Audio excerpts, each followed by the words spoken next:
अस्सलामुअलैकुम। खबर शामिल करते हैं चनियोड़ से। थाना सिटी के इलाके फोलाई में दिन दिहाड़े गुंडागर्दी। तफसीलात के मुताबिक मोहम्मद खलील की अपने पड़ोसियों से ज़ाती रंजिश चल रही थी, जिसकी बिना पर रियाज, परवेज़, ज़फ़र वगैरह ने घर में घुसकर चादर और चार दीवारी का तकद्दस पमाल किया। बाप के सामने बेटी के कपड़े फाड़े और मारपीट शुरू कर दी।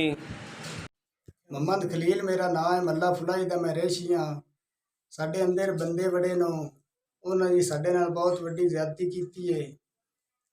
उन्होंने दे नाम मैनू आंदे ने, कुछ दे कोई नहीं आंदे। रियाज, परवेज हो, आमिर हो, जफर हो, नदीम, यासीन, दुआ दा जी मैनू कोई भी लम नहीं कौन है नो।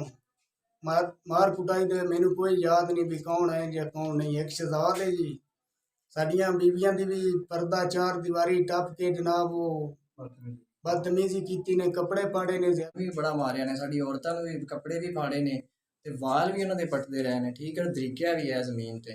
फिर वो साडे आवाज़ सुन के ना, मतलब साडी मार दी आवाज़ सुन के महल्ले वाले आए ने। महल्ले वाले ने फिर आके सानू छुड़ाया है ते महल्ले ने जिस टाइम आके छुड़ाया फिर वो थोड़ा कम ठंडा होया ते फिर साडी तरफों कॉल गई है, साडे कज़न है उन्हें कॉल की है 15 ते उस टाइम जिस टाइम वो पुलिस वाला आया, पुलिस वाला उल्टा आके सानू ही कहन लग गया कि तुसी फिर की कीता है, फिर थोड़ा जिहड़ा मसला बनया है क्यों बनया, वजह की है। वो फिर सानू फड़ के लै गए कि साडे नाल इंसाफ किया जाए, सानू इंसाफ मिलिया जाए। तो बाद मुड़े मेरे अल परते ने, मेरे अल परते वाला नूं हाथ पाया ने, एक बांह ते फट के छट के मैंने मारे ने। सदी है वजीर दा उस मैनू, उस दे बाद जो लत्तां मारन लग पे, वो लत्त मैनू लाक ही लग गई।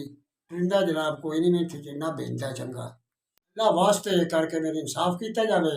मेरे सामने मेरी बच्ची तरीकी करते नो, कपड़े पाड़े ने।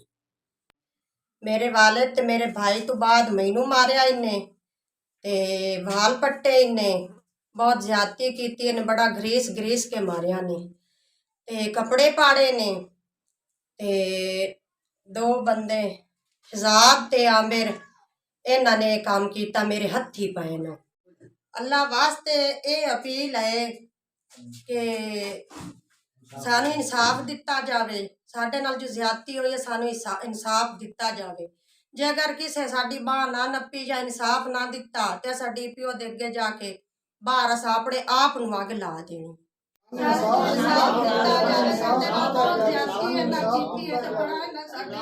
इंसाफ